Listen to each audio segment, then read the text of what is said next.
हमारे भारतवर्ष में चाहे राम जी आए हों चाहे कृष्ण आए हों, दोनों ने ही भारत के लोगों को, भारत के साथ साथ पूरे विश्व के लोगों को प्रकृति के पूजन की विशेष रूप से महिमा बताई।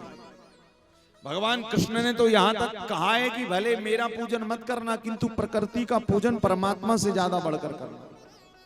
प्रकृति देखिए, हमारे सनातन धर्म में ही नहीं, माताएं वृक्ष का पूजन, बट का पूजन, आंवले का पूजन करती हैं। आप लोग अक्षय नवमी में, आंवला नवमी में उसके नीचे बैठकर भोजन करते हैं। आंवले का पूजन, बट का पूजन, पीपल का पूजन।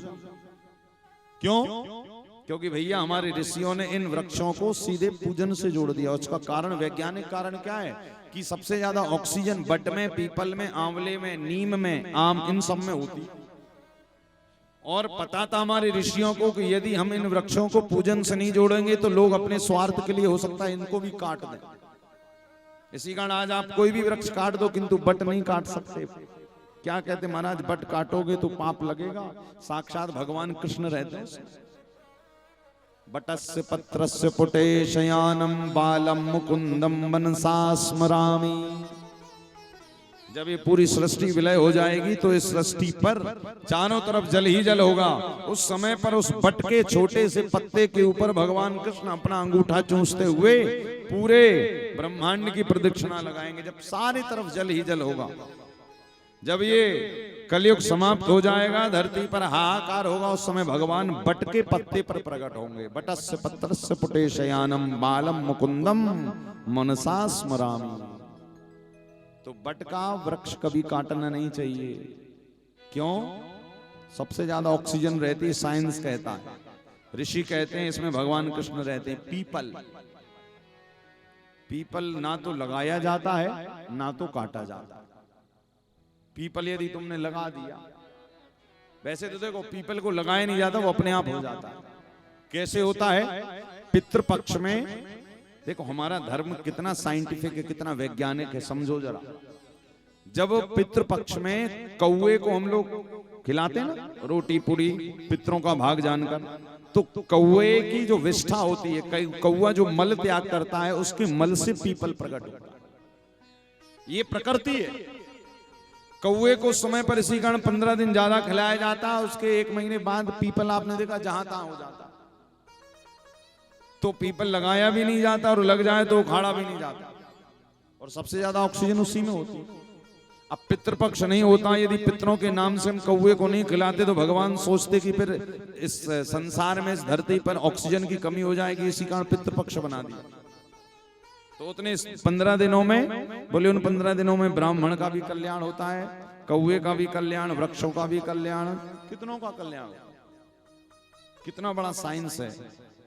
ऑक्सीजन बनाई पीपल ने, बट ने। आंवले को बोले आंवला नवमी बना दी कार्तिक ने। क्यों? माताएं उसके नीचे जाएं, भोजन करें, पूजन करें, काटे ना।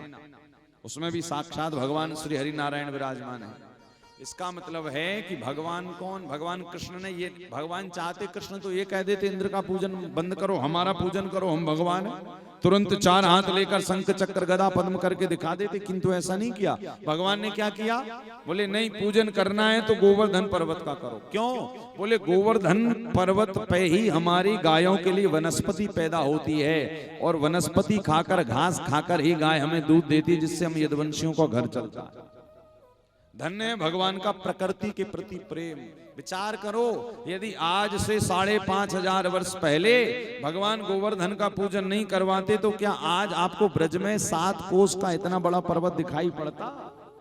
अरे लोग इतने स्वार्थी हैं महाराज, उसको भी खोद लेते और अपने घरों में डाल देते। महाराज पुराई हो गई पूरे गोवर्धन पर्वत से। कम से कम आज 7 कोस वाले गिरिराज बाबा को हम दर्शन तो कर रहे हैं कि नहीं? तो ये भगवान का प्रकृति के प्रति प्रेम है।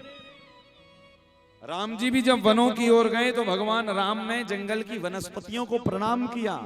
चित्रकूट में रहे, और चित्रकूट में कैसे रहते रहे? बोले सारे वृक्षों से बात किया करते थे। इसी कारण भैया आप लोग तो वैसे गांव में रहते हैं, किंतु फिर भी एक निवेदन है कि बहुत ज्यादा जरूरत ना हो तो वृक्ष को काटिए। बहुत ज्यादा वो हो तो फिर यदि काटना पड़े तो उसके बदले में 5 वृक्ष लगाओ। और उसकी लगभग 2 साल तक देखरेख करो, सेवा करो, जब तक वो बड़े ना हो जाए। ये नियम है। क्योंकि यदि आपने एक वृक्ष काट दिया ना, हरा भरा जीता जागता, समझ जाना आपने एक व्यक्ति की मृत्यु कर दी और बहुत पाप लगता है। हमारे यहाँ पर 84 लाख योनियां है ना, 84 लाख योनियों में से 20 लाख योनियां केवल वृक्ष की हैं, केवल वृक्ष की हैं 20 लाख। 64 लाख अन्य हैं, 20 लाख केवल वृक्ष की। इसी कारण जीवन में कभी भी वृक्ष को, पर्वतों को यदि हो सके, देखो अभी कोरोना आया था, सबसे ज्यादा जरूरत किसकी थी? सांस की, ऑक्सीजन की। और वो ऑक्सीजन कहां से मिलता? हमें वृक्षों से ही मिलता। तो भगवान कृष्ण का ये प्रकृति के प्रति प्रेम है।